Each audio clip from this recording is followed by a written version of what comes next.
Today I want to share with you a small snippet once again from the story of Musa alayhi salam.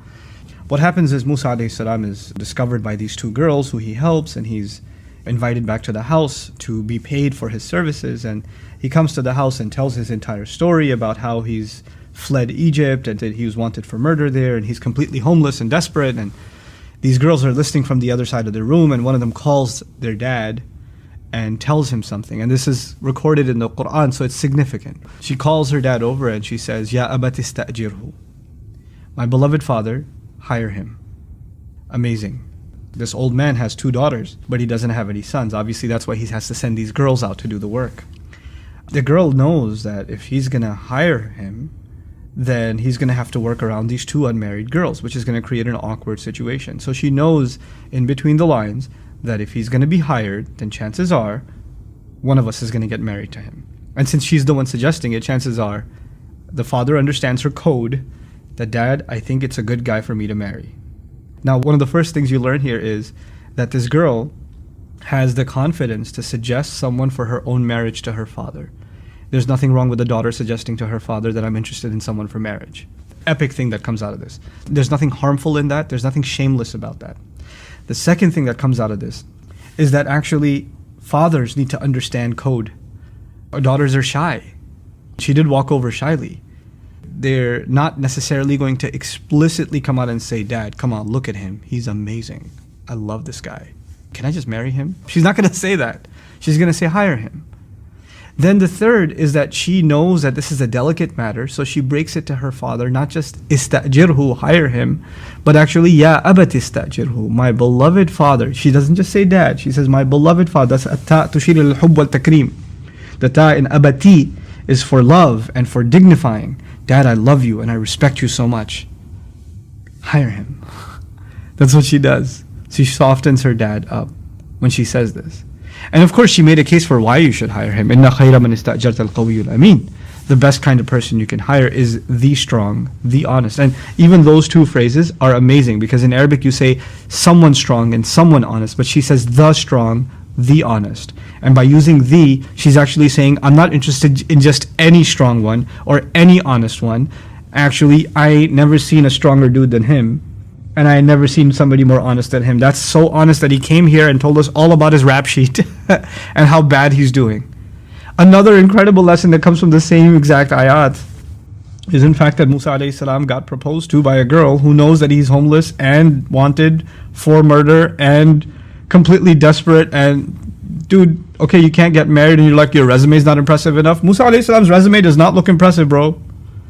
It does not look impressive. But you know what he has? He has capability that he's demonstrated through action, character, because he didn't hit on those women. He was a man of dignity, and he came and he just helped them for a good, noble reason, because these people needed help, and then he sat back down. He didn't beg, he didn't ask for money, he didn't do any of those things. It showed his integrity, his honesty. So he demonstrated it in his character. Character will get you a lot further than a resume with a job description and an educational background and all of it. And you'll find the right kind of girl. Actually, you won't have to find her, she'll find you. Check that out. An amazing thing in this ayah. She'll find you. And she'll even make a case to her dad for you. You won't have to make the case. You just have to be a person of integrity. SubhanAllah.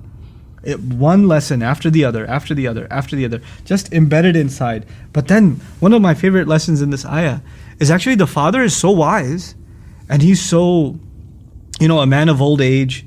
Musa alayhi salam is a smart man, and Allah has given him hikmah already, wisdom already. Allah says that فَلَمَّا بَلَغَ أَشُدَّهُ وَاسْتَوَى آتَيْنَاهُ حُكْمًا وَعِلْمًا. Allah had given him wisdom and knowledge, sound decision making, and a wise person can tell who they should or shouldn't be divulging to. So when Musa meets him, he actually opens up to him and tells him his entire story, because he felt this is a person who's wise, who can give me advice, who I need to open up to, because where am I going to get this chance again? So this is a wise man. But even if you're wise and you're old and you're experienced and you know so much, there may be an opportunity right in front of you that you might miss out on.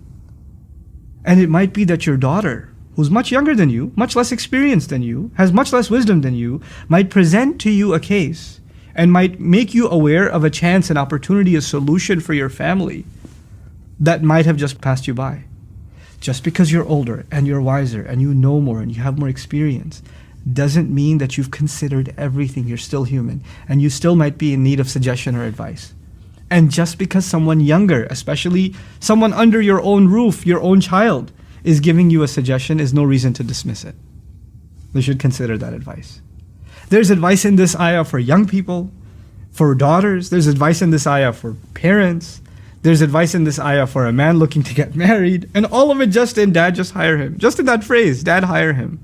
The course of history is changed. This man's career, his next 8 to 10 years, his entire incredible facing off against Fir'aun, the family that he walked with to get to the mountain. All of that happened in that one conversation.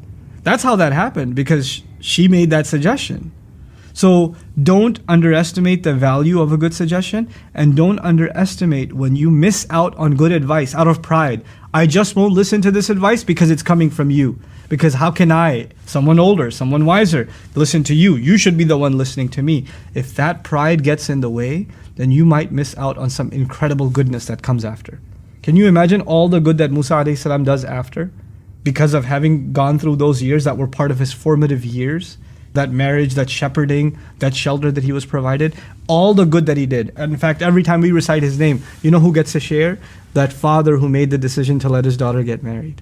And who also gets that share? That girl, that woman who wanted to marry him and had the courage to speak up and say, I think you should hire him. They have a share in all the good that Musa alayhi salam did. It's incredible.